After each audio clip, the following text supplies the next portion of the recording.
Thanks for joining us. I'm Andrea Mock. This week we got the news from SLED that the death into Stephen Smith, who was 19 years old when he died, is now being investigated as a homicide. This changes things from the original cause of death, which was listed as a hit and run. So we are eager to talk to Eric Bland, who is the Smith family attorney. Thank you so much for having me, Andrea. I appreciate it very much. My first question is that this case has been stalled for a very long time. Stephen died July 8th of 2015. And now all of a sudden, in the last couple of weeks, there has been so much activity. News now that SLED is investigating this as a homicide. What has this been like for the Smith family to finally get things moving in this case? If not delayed, certainly stalled and slowed at different times. It's ebbed and flowed depending on what happened. It's never been the primary focus of an investigation. We were going to be dogged in our pursuit of finding out what happened to Stephen Smith. That's what we were retained to do. Find out what happened and how it happened.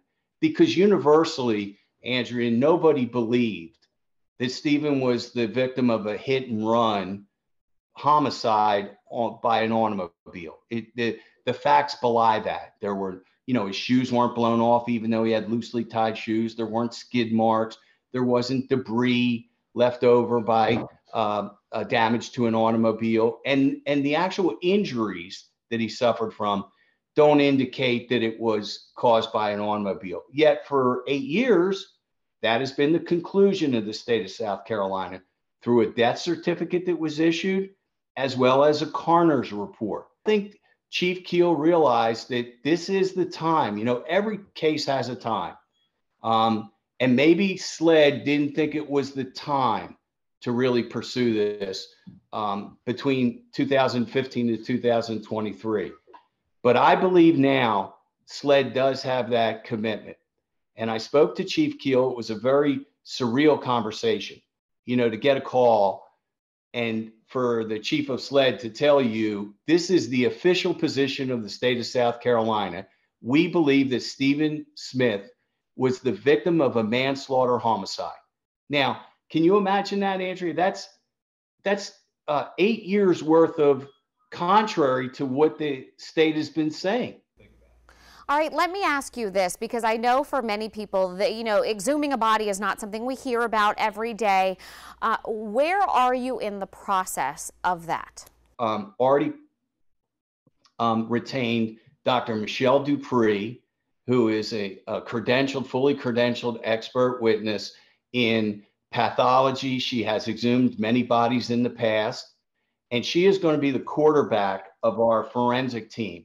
We are in the process of also retaining a national expert who has exhumed bodies in the past and then does autopsies, because essentially we're doing a second autopsy. And when you do this, it's, there's a lot of factors. We don't know the condition of Stephen's body. We don't know how it was prepared. We know that there was a certain casket and a crypt, but we don't know environmentally what has happened. Has ground caused it to collapse? Has water infiltrated? So that's why you need people that have done this before. Many people do autopsies a day after somebody died, but it's a completely different kettle of fish when you're doing it with somebody that's been buried for 8 years. So we are retaining those experts. We have to get a funeral home to join in our request. It's done by a funeral director. And then we take that, if there's any objection, to court to get a court order that will authorize the exhumation of the body. Because, Andrea, as you can imagine, people who have died have rights. We just can't have people going to cemeteries all around our state and digging up bodies because they may question how that person died, or, a ring was buried with that person and we want that ring back.